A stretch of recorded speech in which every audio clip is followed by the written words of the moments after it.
저는 30대 초보맘이에요. 사람 팔자 시간 문제라고 하더니 그게 제 얘기가 될 줄은 몰랐어요. 결혼 전까지 저는 백화점 여성 의류 코너에서 일했어요. 거기서 지금의 남편을 만났죠. 당시 제가 일하던 샵에 손님으로 온 남편은 50대 여자분께 드릴 선물을 찾는다며 제게 대신 골라달라고 했죠. 그리고 며칠 뒤 남편이 다시 찾아왔어요. 이번엔 20대 여자 선물을 골라달라더군요. 전 여자친구 선물인가 보다 생각하며 미니 원피스를 골라줬는데 계산을 마친 남편이 원피스를 저에게 건네지 뭐예요. 이거 입고 자기랑 데이트하자더라고요. 황당했죠. 근데 솔직한 모습이 마음에 들었어요. 그래서 일단 만나보기로 했죠. 세 번째 데이트 날이었던가? 남편이랑 신촌 근처를 지나고 있었는데 외국인이 와서 길을 물어봤어요. 영어 포기자인 저는 쏘리라곤 말하곤 종종 걸음을 쳤죠. 근데 뒤돌아보니까 글쎄 남편이 유창한 영어 실력으로 외국인이랑 대화를 하고 있지 뭐예요. 외국인 앞에서 주눅 들지 않고 당당한 모습에 홀딱 반했어요. 알고 보니 남편은 한국어 어학당에서 외국인 학생들에게 한국어를 가르치는 강사더라고요. 어학당을 나가면서 박사과정을 밟고 있었는데 얼마 전에 논문이 패스돼서 학위를 따게 됐대요. 저희 샵에 들렀던 이유도 지도 교수님께 드릴 감사 선물을 사기 위해서였고요. 그날 이후로 남편과 전 사귀게 됐어요.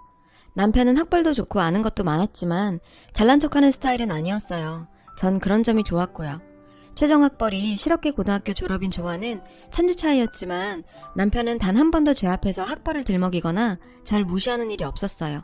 그건 지금도 마찬가지고요. 사귀고 얼마 안 돼서 시어머니 생신이었어요. 아직 정식으로 인사를 드린 적은 없었지만 그래도 남편과 제가 사귄다는 걸 알고 계시는데 그냥 모른 척할 순 없었죠.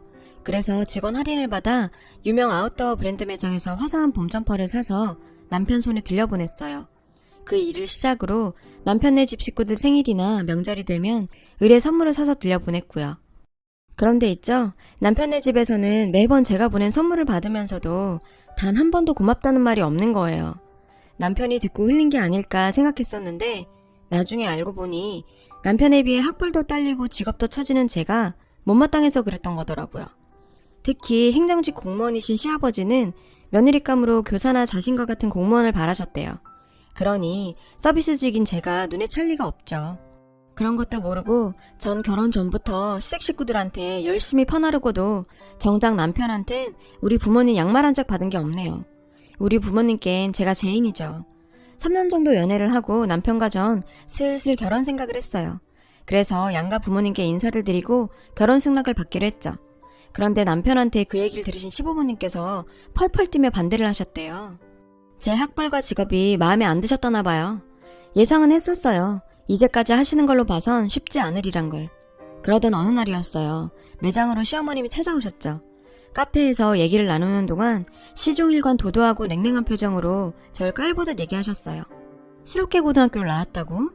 얼마나 공부를 못했으면 인문계 갈 성격도 안 됐어? 아무리 그래도 그렇지 요즘 같은 세상에 대학도 못 나왔다는 게 말이 돼? 부모님께서 대학 가란 소리도 안 하셨어? 있잖아 아가씨, 우리 집은 말이지 애 아빠부터 나 정훈이 여동생까지 전부 A대 동문이야. 우리 양쪽 집안 통틀어서 대학 졸업장 없는 사람이 없다고. 내가 그쪽이 시덥잖은 대학이라도 나왔으면 이렇게까지 화가 나진 않아. 근데 고졸? 기가 막혀 정말. 이건 뭐 죽 써서 개 주는 것도 아니고 우리 정훈이가 뭐가 모자라서 그쪽 같은 여자를 만나야 돼? 입이 있으면 말 좀 해봐. 전 그날처럼 대학 못 나온 걸 후회해 본 적이 없었어요. 사실 저도 중학교 때까지는 공부를 제법 했었어요. 하지만 어려운 집안 살림을 모른 척할 수 없었죠. 실업계 고등학교에 진학한 것도 취업 때문이었어요. 남들보다 하루라도 빨리 돈을 벌어야 했거든요. 하지만 이런 더러운 꼴을 당할 줄 알았더라면 죽어라 공부해서 야간 대학이라도 갔을 거예요. 생각 끝에 남편한테 헤어지자고 말했어요. 저런 시어머니를 버텨낼 자신이 없었죠. 남편은 헤어질 수 없다고 제게 매달렸어요. 전 울면서 그날 시어머니한테 당했던 일을 얘기했어요. 남편과 헤어질 참이었으니 못할 게 뭐 있었겠어요. 그리고 나도 우리 집에서 귀한 딸인데 이런 대접 받으면서 결혼하고 싶지 않다고 했죠. 결혼 전에도 이런 식인데 결혼하면 날 사람으로나 보겠냐고요. 그리고 결정적으로 이런 일로 저희 부모님 속상하게 해드리고 싶지 않다고요. 평생 고생만 해오신 부모님이 무슨 죄냐고요. 부모님께 효도는 못할 망정 불효는 하고 싶지 않았어요. 제 얘기를 들은 남편은 그제야 제 뜻을 따라줬어요. 그렇게 우리는 헤어졌습니다. 헤어지고 몇 주가 지났는데 그동안 주기가 일정한 편이던 생리가 2달째 반응이 없는 거예요. 첫 달은 그동안 신경을 많이 써서 그런가 보다 했는데 2달째 이어지니 덜컥 겁이 났어요. 그래서 테스터기를 사다가 검사를 했습니다. 2줄이 나오더라고요. 임신이었죠. 병원에 가보니 10주 차라고 했어요. 막막했어요. 어떻게 해야 할지 몰라서 병원 로비에 한참을 앉아 있었어요. 수술을 해야 하나, 남편한테 알려야 하나, 머릿속이 복잡했어요. 수술을 하면 다음날 바로 출근할 수 있을까? 중절 수술을 했다가 나중에 임신을 못하게 되면 어쩌지? 짧은 시간 동안 5만 가지 생각을 다 했어요. 그러다 할 수 없이 남편한테 전화를 걸었죠. 제 얘기를 들은 남편은 차라리 잘 됐다며 결혼을 강행하자고 하더군요. 전 시어머니께 cepcep필 일만 하나 더 넣은 셈이었죠. 그래도 당시엔 모른 척 않고 기뻐하며 결혼하자고 말해준 남편이 너무 고마워서 이런 남편이 곁에 있으니 시집살이도 이겨낼 수 있을 것 같았어요. 그랬는데 세상에 어떻게 몸뚱이를 함부로 굴렸길래 결혼도 안 한 처녀가 임신을 해?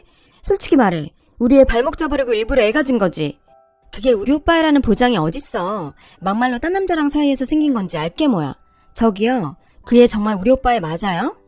매장으로 시어머니와 시누이가 쌍으로 찾아와선 제 속을 뒤집어 놨어요. 저를 세상에 둘 다 없는 막 굴려먹은 여자 취급하면서요.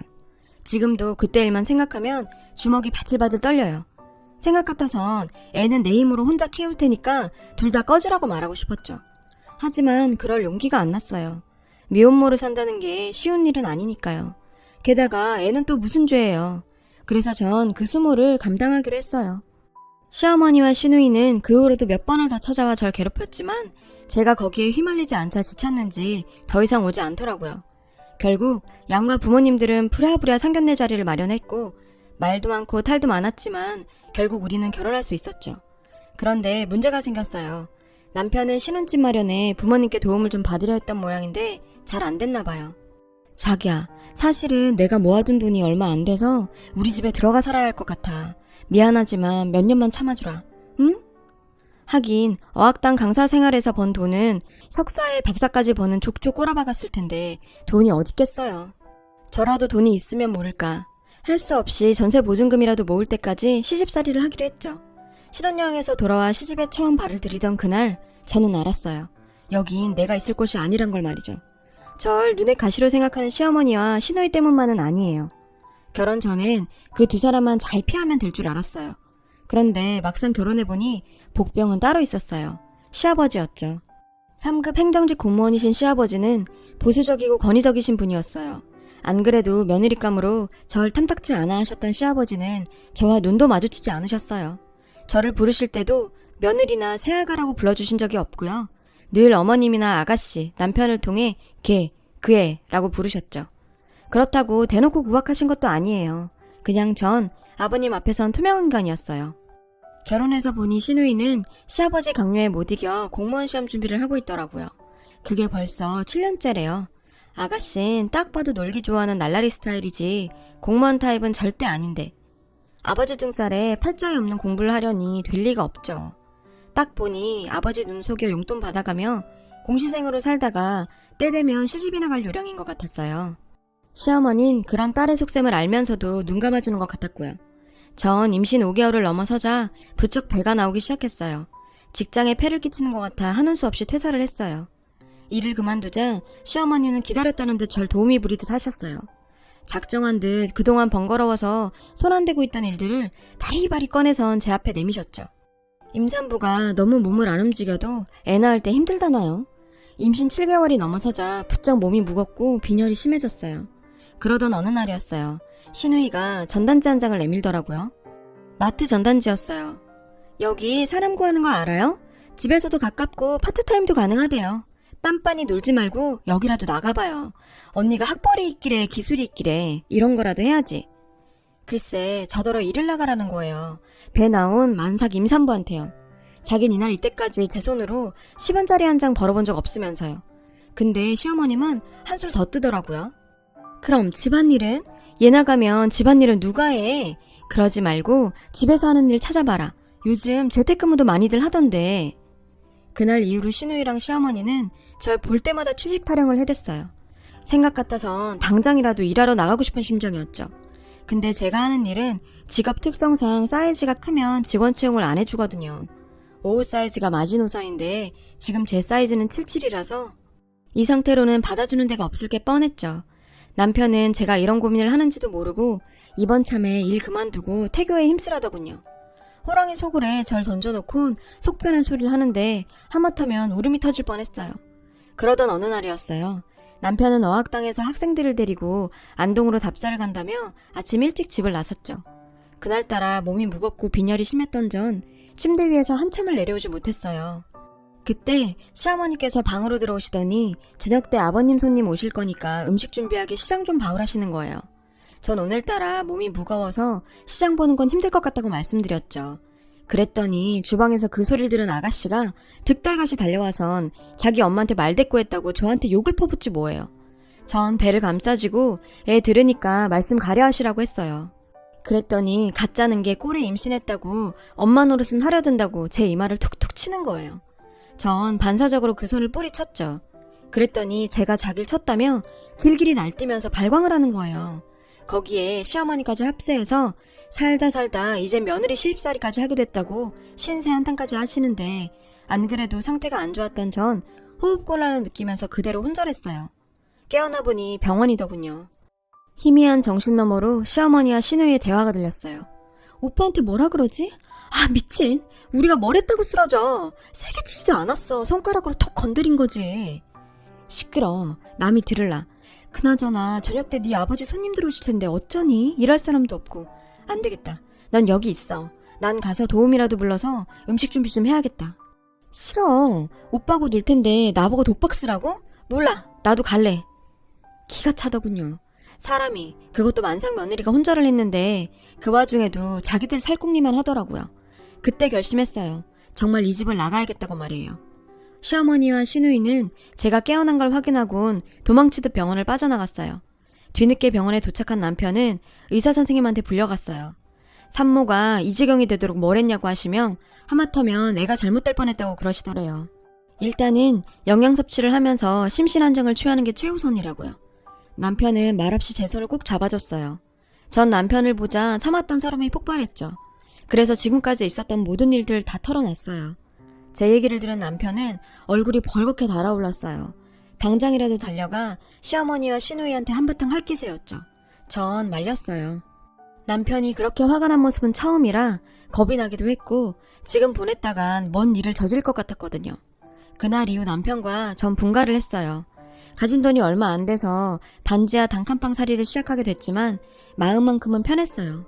그리고 얼마 뒤 딸아이가 태어났죠. 하지만 남편도 저도 시집에는 연락을 하지 않았어요. 아이가 태어나고 아무래도 남편 혼자 버리로는 생활이 힘들어서 전 일을 찾아 나섰어요. 다행히도 아이는 친정엄마가 봐주신다고 했죠. 근데 자리가 없더라고요. 그러던 중에 전에 같이 일을 했던 언니를 통해 글로벌 셀러에 대한 이야기를 들었어요. 우리나라 사람들이 해외 직구를 하는 것처럼 외국에서도 우리나라 물건을 직구로 구매하는데 수요가 많아서 잘만 하면 꽤 목돈을 벌 수 있다더라고요. 힘들게 뛰어다닐 필요도 없고 집안에서 할 수 있는 일이라서 자기도 애 키우면서 하고 있다고요. 솔깃했어요. 아무래도 외국인들을 상대로 물건을 파는 거라서 문제라면 영어가 문제인데 그거야 남편한테 부탁하면 될 것도 같고 그래서 한번 해보기로 했죠. 무식하면 용감하다고 제가 딱 그 짝이었어요. 일단 이베이랑 아마존에 회원가입을 해서 사람들은 뭘 파는지 시장 조사부터 했어요. 자신이 쓰던 사소한 물건부터 어마어마한 가격의 물건까지 천차만별이더라고요. 그중 진짜 웃겼던 건 작동도 안 하는 고물 라디오를 팔겠다고 올린 경우인데요. 더 웃긴 건 근데도 그게 팔리더라고요. 남편이 그러는데 단종된 전자제품일 경우 부품 때문에 망가진 제품도 팔린다고 하더라고요. 그래서 전 일단 저한테 많지만 필요 없는 물건들을 팔기로 결정했어요. 출산을 하고 지인들한테 받은 선물 중에 같은 제품이 여러 개 들어와 처치곤란인 제품과 아직 내 아이가 쓰기엔 너무 큰 제품들 순으로 골라봤어요. 그리고 남편 도움을 받아서 제품 등록을 하고 입질이 오기를 기다렸죠. 첫 달은 7개 올린 것 중에 4개가 팔렸어요. 하나 둘 팔려나가니 재미도 있고 얼마 안 되지만 수익금을 받고 보니 욕심도 나더라고요. 몇 개씩 팔리다 보니 사이트 측에서 게시할 수 있는 수량도 늘려주더라고요. 그래서 가지고 있는 제품들 외에 사입을 하기 시작했어요. 배송료를 생각해서 제품은 가급적 500g 이내 가벼운 것들로 골랐고요. 제가 생활하면서 정말 필요하다고 생각했던 것들을 위주로 골랐어요. 그렇게 골라보니 주로 육아에 관한 것들이 많더라고요. 해외에서 포대기가 유행이란 얘기를 듣긴 했는데 정말 잘 나가더라고요. 엄마 가방, 아기띠, 덮버선도 잘 나갔고요. 리스트 품목이 늘자 주문 속도도 빨라지고 그럴수록 뭐가 부족한지도 보이더라고요. 아무래도 우리나라 사람들이 아니라서 생소한 제품에 대해 거부감이 있을 것 같아서 제품 설명을 좀 더 구체적으로 해야 할 것 같았어요. 사진 자료와 상세 설명을 더 덧붙였더니 매출이 껑충 뛰어올랐어요. 그렇게 저는 조금씩 글로벌셀러로 자리를 잡아갔어요. 일을 하다 보니 영어도 금세 늘더라고요. 기본적인 비즈니스 소통은 가능하게 됐죠. 매출도 순조롭게 늘어가다 보니 욕심이 났어요. 그래서 아이를 친정엄마한테 맡기고 본격적으로 이쪽 일에 뛰어들었죠. 3년 뒤 집도 사고 차도 바꾸고 돈 버는 재미에 빠져 시간 가는 줄 모르던 어느 날 시댁 소식을 듣게 됐어요. 시아버님이 공무원을 그만두시고 친구분 사업에 투자를 하셨다는 소식과 시누이가 클럽에서 만난 남자와 원나잇을 했다가 덜컥 임신을 해버려서 결혼을 하게 됐다는 소식이었죠. 남편은 그 사람들 사는데 관심 없다며 결혼식에도 안 가겠다고 하더라고요. 근데 전 꼭 가보고 싶었어요. 받은 만큼, 아니 이자 쳐서 되갚아주고 싶었거든요. 그래서 큰맘 먹고 산 명품 투피스를 입고 샵에서 메이크업까지 받고는 식장으로 향했죠. 시집 식구들은 벤츠를 끌고 식장에 도착한 절 보고는 기가 차다는 듯 혀를 찼어요. 애가 정신 있는 애야 없는 애야? 남의 자식 꼬드겨 나가 살더니 이제 혓바람까지 들었니? 꼴에 샤넬에 벤츠까지 하다 이제 남의 차까지 빌려 타고 다니니? 빌려 타긴요. 제가 차를 왜 빌려 타요? 어머님은 남들한테 옷이랑 차도 빌려 쓰고 다니시나 봐요. 공상맞게스리. 어머님, 저 이 정도는 벌어요. 저희요, 제가 번 돈으로 집도 사고 차도 사고 떵떵거리며 잘 살아요. 니깎게 뭘 해서 돈을 벌어? 글로벌셀러라고 들어보셨어요? 한마디로 외국인한테 인터넷으로 물건 파는 일이에요. 그게 재미가 쏠쏠하더라고요. 돈 좀 벌었다는 말에 시집 식구들은 눈이 동그래졌어요. 그 집에서 인간 취급도 못 받던 며느리가 벤츠 끌고 샤넬 걸치고 다닐 정도로 돈을 벌었다니까 놀랐겠죠. 게다가 지금 시집 형편이 말이 아니거든요. 시아버진 공무원 그만두고 퇴직금까지 다 털어서 지인 사업체에 투자했는데 알고 보니 글쎄 그게 다단계였다지 뭐예요. 수익은커녕 일당이 이미 돈을 해외로 빼돌려서 10원 한 잔 못 건지고 탈탈 털렸다고 하더라고요. 거기다 시어머니랑 시누이가 집을 담보로 빌린 돈으로 카페를 차렸다가 홀라당 말아먹고 사채까지 끌어 쓰다가 결국 집도 절도 없는 신세가 됐다나 봐요. 그나마 아가씨는 애를 빌미로 빚잔치 중인 친정을 떠나 결혼을 하게 된 거고요. 얘 아가, 너 형편이 나아졌다니 다행이구나. 그래, 지금 사는 곳은 어디니? 놀랐어요. 아버님이 처음으로 절 아가라고 불러주셨거든요. 근데 하나도 기쁘지 않았어요. 그 속이 훤히 보였으니까요. 적어도 저한테 궁금한 게 있다면 그건 어디 사는지가 아닌 출산은 잘 했는지, 아이는 딸인지 아들인지 그거여야 하는 거 아닌가요? 한남동에 살고 있어요. 56평 아파트에서요. 그래? 거긴 방이 몇 개니? 못해도 서너 개는 되겠지? 어머머, 잘됐다 얘. 여보, 우리가 죽으란 법은 없나 봐요. 어머님은 죽다 살아난 사람처럼 좋아하셨어요. 아가, 내 이런 자리에서 할 말은 아니다마는 우리 내외 너희 집에서 함께 살면 안 되겠니? 정은이도 시집가고 우리 내외가 적적해서 말이야. 이 집 사람들의 뻔뻔함은 끝이 없네요. 적적해서 같이 살겠답니다. 끝까지 자존심은 세우고 싶었나 보죠? 자기들이 저한테 어떻게 했는데. 아버님, 그건 안 되겠네요. 제가 일이 바빠서 저 대신 애 봐주러 친정어머니께서 와 계시거든요. 에? 맞다. 너 임신 중이었지? 애라면 내가 보면 되잖니. 그래, 아들이니 딸이니? 일찍도 물어보시네요. 딸이에요. 근데요, 전 어머님께 제 딸 못 맡겨요. 어머님이 딸을 어떻게 키웠는지 다 아는데 어떻게 제 딸을 맡겨요? 그럼 아가, 우리 내외에 들어가 살 집이라도 하나 구해주면 안 되겠니? 크지 않아도 된다. 두 사람 먹고 살 정도면 돼. 아버님, 그걸 왜 제가 해드려야 하죠? 아버님도 저희 살 집 안 해주셨잖아요.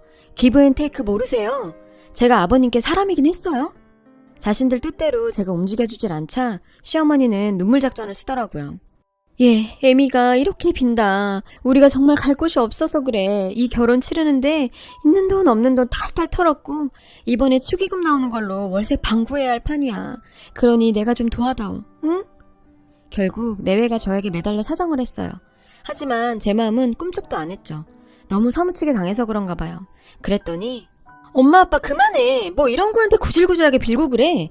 자기가 돈 좀 벌었다고 뭐라도 된 줄 아는 모양인데 웃기지 마. 고작 옷가게 점원이라던 주제에. 그게 어때서요? 평생 부모 등골 빼먹으면서 놀고 먹던 만년백수 아가씨보다 나은데요? 뭐요? 언니 미쳤어요? 미칠 뻔했죠. 그런 집구석에서 살면서 안 미친 게 용하죠. 근데요, 다른 건 몰라도 그 집에 있으면서 딱 한 가지는 확실히 배웠어요. 가방끈 길다고 인성까지 보장되는 건 아니라는 거요. 어머님, 톡하면 학벌 타령하셨죠? 제가 못 배웠다고 당신들 발톱에 낀 때만큼도 생각 안 하셨죠? 근데 보니까 그 학벌 별거 아니더라고요. 저요, 요즘 어머님이 그렇게 자랑하시던 애대학 나온 직원들 보리며 살거든요.